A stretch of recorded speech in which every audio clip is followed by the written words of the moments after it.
Hello everyone, CGPSC ABCD में आप सभी का फिर से एक बार स्वागत है। इस वीडियो के अंदर हम चक्रवृद्धि ब्याज का जो सीरीज़ लेकर आ रहे हैं वो वीडियो लेक्चर नंबर 3 होगा।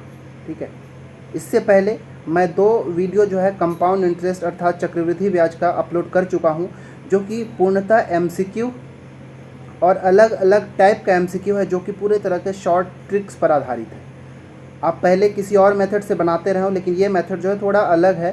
ठीक है, इसलिए मैं इस मेथड को ला रहा हूँ ताकि इसको बनाने में आपको बहुत ही ज़्यादा इजी होगा। देखिए, अभी मैं टाइम टू टाइम वीडियो आपके लिए नहीं ले पा रहा हूँ, क्योंकि अभी मेरी ट्रेनिंग चल रही है और उसका जस्ट एग्ज़ाम भी होने वाला है, इसलिए मैं ज़्यादा वीडियोस आपके लिए लेकर नहीं आ रहा हूँ। परंतु 10 तारीख के बाद आपको प्रॉपर वीडियो मिलना शुरू हो जाएगा।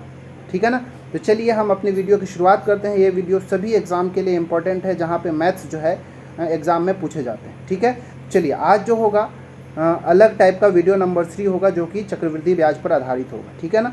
चलिए आज का हमारा जो पहला प्रश्न है कि यदि कोई धन चक्रवृद्धि ब्याज की दर से 2 वर्षों में अपने आप का 1.44 गुना हो जाता है तो ब्याज की दर क्या होगा। ठीक है, इसको हमको सॉल्व करना है। चलिए तो देखते हैं इसको शुरू कैसे करना होगा, इसको सॉल्व कैसे करना होगा, देखना होगा। देखिए यहाँ पे इस क्वेश्चन में पहले दिया क्या है। क्वेश्चन ये है कि पहली बात तो एक चक्रवृद्धि ब्याज पर आधारित प्रश्न है। ठीक है, कोई धन है, वो धन हमको पता नहीं है कि कितना वो धन है, लेकिन वो धन 2 वर्षों में कितना हो जा रहा है, अपने आप का जितना वह धन था उसका 1.44 गुना हो जाता है। तो किस दर से वो वृद्धि हो रहा होगा, हमको ब्याज की दर को ही कैलकुलेट करना है। तो इसको सॉल्व करने का जो मेन मेथड है उससे भी बना सकते हो, लेकिन वो आपके लिए थोड़ा लेंदी पड़ेगा, टाइम कंज्यूमिंग होगा। इसलिए जो ये मैं मेथड बताने जाने वाला हूँ बहुत आसान लगेगा आपको। देखिए, कोई धन हमको नहीं पता, यहाँ पर भी हम क्या करेंगे कि मूलधन और मिश्रधन का अनुपात निकालेंगे।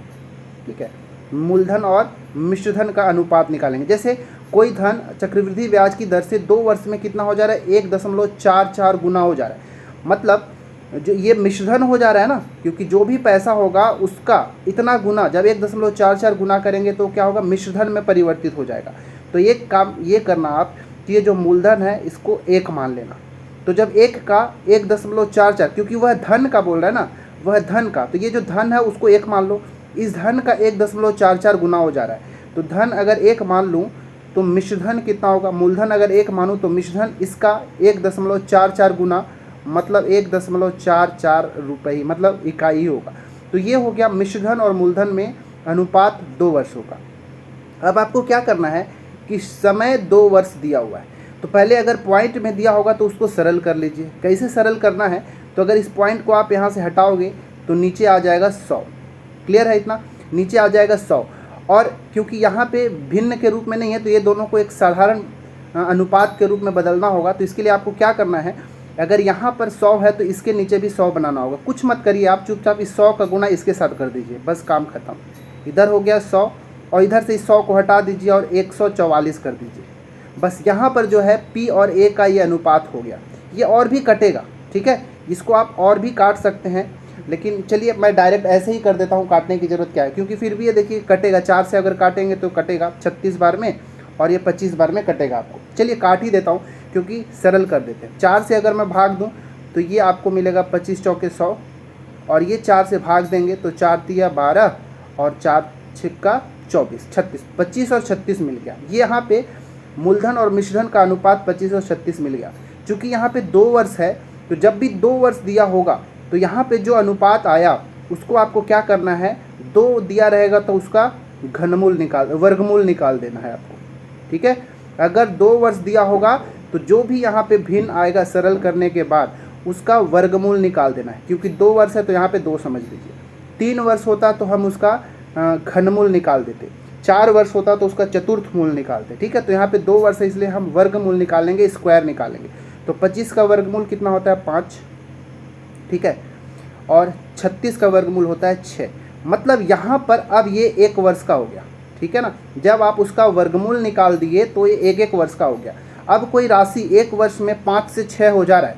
ठीक है, अब इसी को समझिएगा, मैं उसी को यहाँ पर ले आता हूँ। अच्छा छोड़िए, ये 5 इकाई था जो कि 1 वर्ष में कितना हो गया, 6 इकाई हो गया। तो ब्याज कितना मिला, ये मूलधन 5 था, ये मिश्रधन 6 हो गया, तो यहाँ पे ब्याज कितने का मिला, 1 का ब्याज मिला। ठीक है, अब दर होता क्या है समझिए पहले। दर का फॉर्मूला अगर देखेंगे तो दर होता है ब्याज गुना 100 बटा मूलधन गुना समय, यही होता है दर, बिल्कुल यही होता है। तो मैंने क्या बताया कि वर्गमूल निकालने के बाद ये एक एक साल का हो जाएगा, 1 वर्ष का मूलधन, 1 वर्ष का मिश्रधन, 1 वर्ष का ब्याज और समय 1 वर्ष तो हो ही गया। तो ये फॉर्मूला, तो आपको इतना करने की ज़रूरत नहीं है।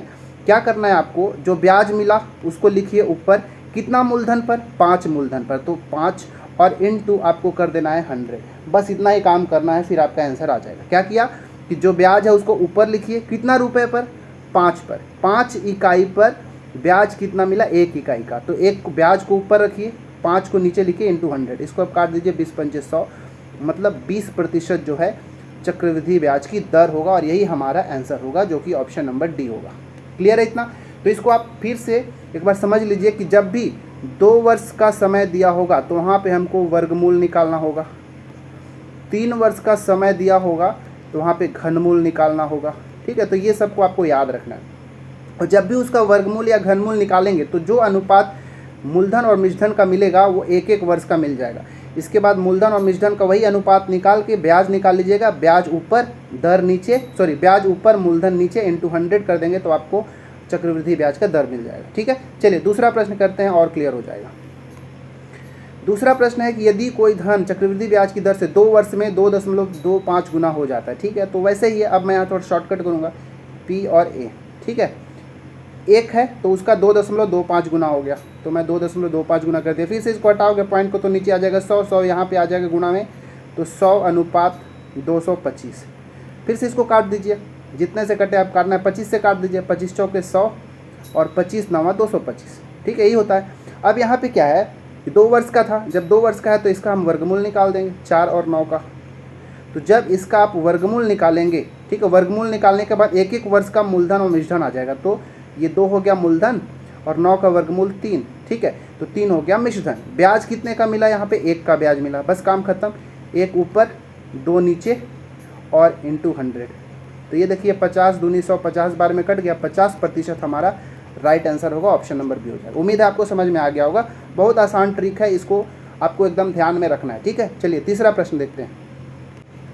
तीसरा प्रश्न जो है 3 वर्ष के लिए कर दिया हूँ ताकि आपको इजी समझ में आए। कोई धन 3 वर्ष में 27 रुपये से 64, देखिए अभी तक कितना गुना है, गुना पर आधारित था, लेकिन इस बार पैसा ही आपको दे दिया है और इस बार चक्रवृद्धि ब्याज की दर निकालना। इस बार 27 रुपये है जो कि 3 वर्षों में कितना हो जा रहा है, 64 रुपये हो जा रहा है। तो जो 27 है ये मूलधन हो जाएगा और 64 मिश्रधन हो जाएगा। समय हमारे पास 3 वर्ष का है, बस वही काम करना है। ये मूलधन, ये मिश्रधन, ये 27 और ये हो गया 64। ठीक है, ये अनुपात हो गया, लेकिन 3 वर्ष का है। अब इसको सरल तो करने की ज़रूरत है नहीं क्योंकि ऑलरेडी ये सरलतम अनुपात में है, लेकिन 3 वर्ष बोला है तो आपको क्या करना है, इस बार घनमूल निकाल देना है। ठीक है, घनमूल मतलब घनमूल कैसे निकालते हैं सबको क्लियर है ना। घनमूल निकालने के लिए हमको यहाँ पे 3-3 का जोड़ा बना के, जैसे 27 को मैं लिख दूंगा 3×3 9 और 9×3 27। घनमूल में क्योंकि 3 होता है तो 3-3 का एक जोड़ा बन गया, जैसी तो हटा दीजिए उसका जो करनी है और ये 3 मिला, उसका घनमूल मिल गया। इस तरह 64 का 4 होता है, तो 27 का घनमूल जब हम निकालेंगे तो मिलेगा 3, 64 का घनमूल निकालोगे तो मिलेगा 4। अब ये मूलधन, ये मिश्रधन 1-1 वर्ष का हो गया। ठीक है ना, अब यहाँ पे जो मिला ये 1 वर्ष का, ये मूलधन और ये मिश्रधन हो गया। अब यहाँ पे ब्याज कितने का मिला, 3 इकाई बढ़ के कितना हो गया, 4 इकाई हो गया, मतलब 1 का ब्याज मिला, बस काम खत्म। दर क्या हो जाएगा, 1 मूलधन 3 और इंटू 100, मतलब ये हमको मिल गया 100/3। इसको आप मिश्र भिन्न के रूप में लिखेंगे तो 33 सही 1/3% होगा। तो हमारा ऑप्शन नंबर जो 1 होगा वो राइट हो जाएगा, या फिर 33.333 ऐसे ही आते जाएगा, तो ये भी हो सकता था। ठीक है, तो ये आपको समझ में आ गया होगा, इसका आंसर ऑप्शन नंबर ए होगा। चौथा प्रश्न देखिए, चौथा प्रश्न भी सेम उसी तरह है कि 2 वर्षों में 72 रुपये चक्रवृद्धि ब्याज की दर 98 हो जाता है। ठीक है, तो ये हमारा मिश्रधन हो गया, 72 रुपये है तो मूलधन हमारा 72 हो जाएगा 2 वर्ष, तो फिर आप बना लेंगे, यहाँ पे कोई बड़ी बात नहीं है। तो इसका आंसर जो आप खुद कमेंट करें कि इसका क्या होगा, क्योंकि सिमिलर टाइप का है। ये मूलधन 72 हो जाएगा, ये 98 रुपये मिश्रधन हो जाएगा, उसको काट के सरल कर दीजिएगा। इसके बाद 2 वर्ष है तो वर्गमूल निकाल के फिर इसका आंसर जो है कमेंट करें कि इसका आंसर क्या होगा। ठीक है, इसका आंसर आपको कमेंट करना है। पाँचवा प्रश्न है आज का कि यदि 1,24,100 रुपये चक्रवृद्धि ब्याज की दर से 3 वर्षों में 1,45,800 रुपये हो जाता है तो ब्याज की दर की गणना करें। ठीक है, तो ये भी वैसे ही प्रश्न है, हालांकि थोड़ा सा यहाँ पे वैल्यू मैं बढ़ा के लिखती हूँ क्योंकि इससे पहले मैं समझाना था इसलिए थोड़ा छोटे छोटे अंक रख रहा था ताकि आसानी से कैलकुलेट हो सके। तो इस टाइप के प्रश्न आपको कैसे करना है इस वीडियो के अंदर आपको समझ में आ ही गया होगा। तो हम इसको बना लेते हैं। मूलधन मिश्रधन, मूलधन कितना है 1,24,100, ठीक है 10,24,00। मिश्रधन है 1,45,800, ठीक है। तो ये मूलधन और मिश्रधन के बीच में अनुपात हो गया। तो अभी इसको सरल रूप में बदलना है, तो सरल रूप में बदलेंगे तो ये 2 से 2 0 कट गया, ठीक है। इसके बाद और काटिए, 2 से काटेंगे तो ये 2 512 बार में कट जाएगा और इसको 2 से काटेंगे तो 729 बार में कटेगा। मतलब हमारे पास जो मूलधन और मिश्रधन का अनुपात मिल गया 512:729 मिल गया। अब यहाँ पे समय हमारे लिए कितना है, 3 वर्ष का समय है। जब 3 वर्ष का समय है तो हमको इस बार क्या निकालना होगा, घनमूल निकालना होगा। तो यहाँ पे हम घनमूल निकालेंगे, ठीक है। तो 512 का जो घनमूल होता है वो होता है 8 और 729 का घनमूल होता है 9। बस काम खत्म। यहाँ पे ब्याज कितना मिला, 1 इकाई का मिला। तो 1 बटा मूलधन कितना है 8 और गुणा में 100, काट दीजिए, 4 दूनी 8 और 25 चौके 100, मतलब हमको मिला 25/2 या फिर कह लीजिए 12.5%। यही हमारा जो है दर होगा। इसको 12 सही 1/2 भी लिखेंगे तो चलेगा, 2 से भाग देंगे तो 12 सही 1/2% हमको मिलेगा। ये दोनों सेम है, चाहे आप 12.5% ऐसे लिखिए या फिर 12.5% लिखिए, दोनों सेम ही है। तो इस टाइप का प्रश्न को मैं इस वीडियो के अंदर लेके आना था, इसलिए मैं इसके अंदर केवल एक ही टाइप का रखा हूँ क्योंकि मैं अभी ज़्यादा लंबा वीडियोस नहीं बना पा रहा हूँ, इसलिए मैं कोशिश कर रहा हूँ कि एक वीडियो के अंदर एक ही टाइप के प्रश्नों को रखा जाए। तो 3 वीडियो अभी तक CI पर बेसिस हो गया, जो कि तीनों अलग अलग टाइप के क्वेश्चन थे। सबसे पहला बेसिक था, फिर दूसरा, तीसरा। मतलब अगर आप तीनों वीडियोज़ को नहीं देखे हैं तो आप एक बार शुरू से देखना शुरू करिए, आपको बहुत अच्छा लगेगा और एक नया तरीका जो है सॉल्व करने का मिलेगा, ठीक है। तो अगर वीडियो अच्छा लगता है तो लाइक करें, सब्सक्राइब कर लें और दोस्तों के साथ शेयर ज़रूर करें। अगर इस सभी वीडियोस का PDF अगर आपको चाहिए तो आप हमारे टेलीग्राम चैनल को CGPSC ABCD को ज्वाइन करें और अभी आप अपना पढ़ाई को कंटिन्यू रखें, क्योंकि अभी मैं ज़्यादा वीडियोस नहीं ला पा रहा हूं तो उसके लिए I am sorry for that, लेकिन बहुत जल्द ही आपको वीडियोज़ मिलना शुरू हो जाएगा, ठीक है। चलिए मिलते हैं अगले वीडियो में, तब तक के लिए आप अपना पढ़ाई कंटिन्यू रखें। धन्यवाद।